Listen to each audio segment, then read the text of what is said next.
Hello, my brilliant little readers. Thank you so much for joining me for story time. We have a very special story today about a very special person. I think you might recognize him.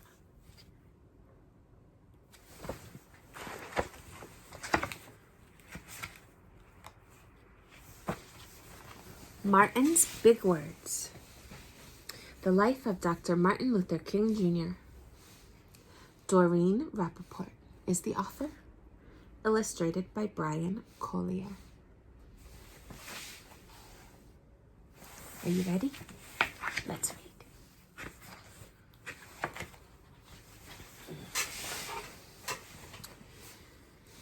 Everywhere in Martin's hometown, he saw the signs, white only. His mother said these signs were in all southern cities and towns in the United States. Every time Martin read the words, he felt bad, until he remembered what his mother told him. You are as good as anyone.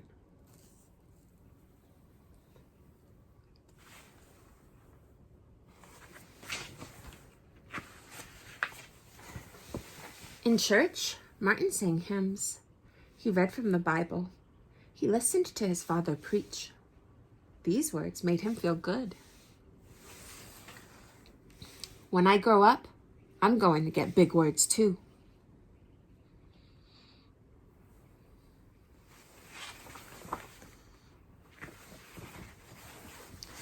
Martin grew up. He became a minister like his father, and he used the big words he had heard as a child from his parents and from the Bible.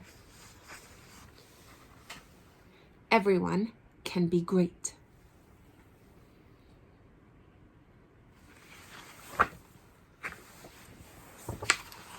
He studied the teachings of Mahatma Gandhi. He learned how the Indian nation won freedom without ever firing a gun. Martin said love when others said hate. Hate cannot drive out hate. Only love can do that.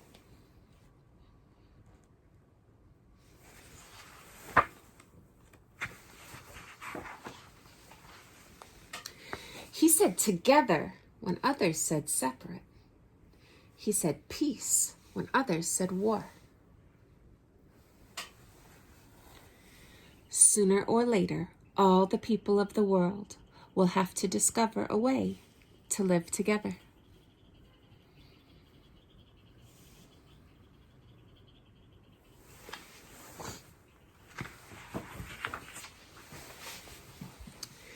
In 1955, on a cold December day in Montgomery, Alabama, Rosa Parks was coming home from work. A white man told her to get up from her seat on the bus so he could sit. She said no and was arrested.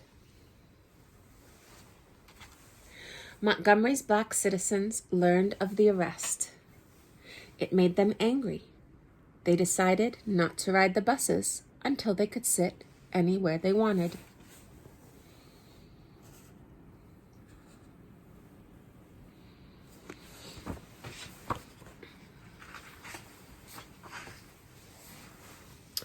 For 381 days, they walked to work and school and church. They walked in rain and cold and in blistering heat.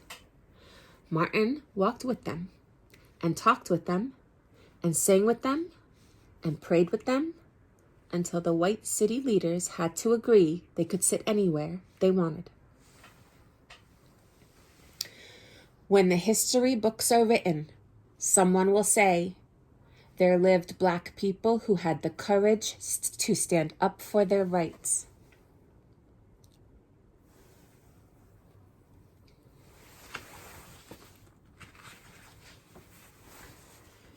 In the next 10 years, Black Americans all over the South protested for equal rights. Martin walked with them and talked with them and sang with them and prayed with them. White ministers told them to stop. mayors and governors and police chiefs and judges ordered them to stop. But they kept on marching.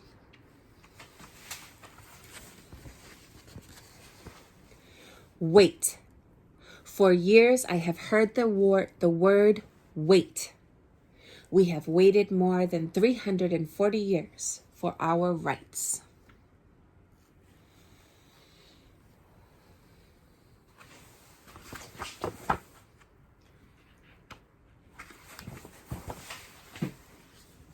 They were jailed and beaten and murdered.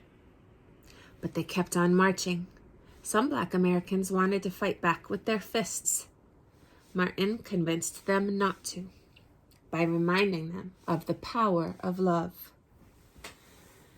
Love is the key to the problems of the world.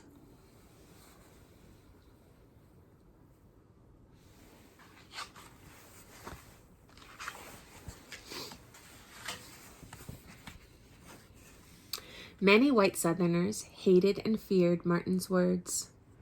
A few threatened to kill him and his family. His house was bombed. His brother's house was bombed. But he refused to stop. Remember, if I am stopped, this movement will not be stopped, because God is with this movement.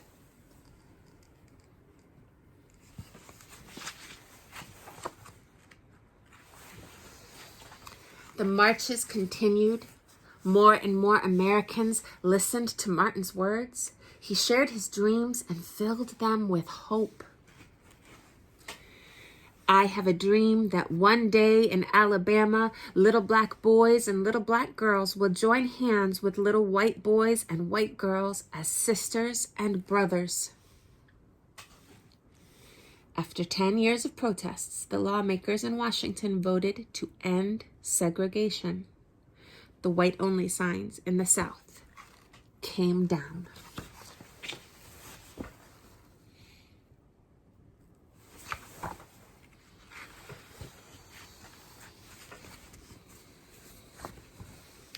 Dr. Martin Luther King Jr. cared about all Americans. He cared about people all over the world. All people all over the world admired him. In 1964, he won the Nobel Peace Prize. He won it because he taught others to fight with words, not fists.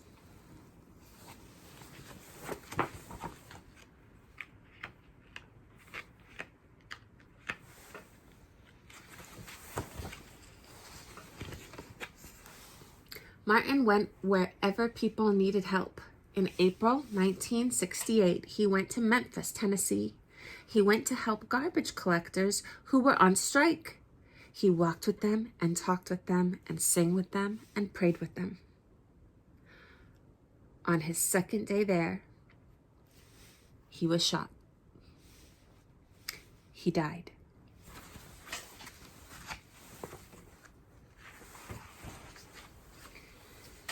His big words are alive for us today.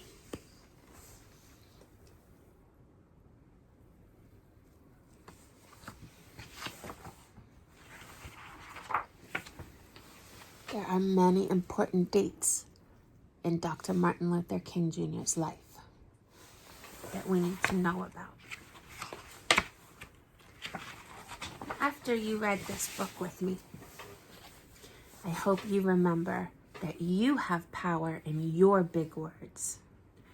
And we always help each other. We try to make the world a better place and a fairer place, right? We know what's fair. So if you had a dream where you could make the world a better place, what would your dream be? How do you think you could make the world better? And do you think, like Dr. King, you could do it with big words? I do too. I believe in you. I love you. Thank you for coming to this very important story time with me. Keep reading, my friends. Read those big words. I love you.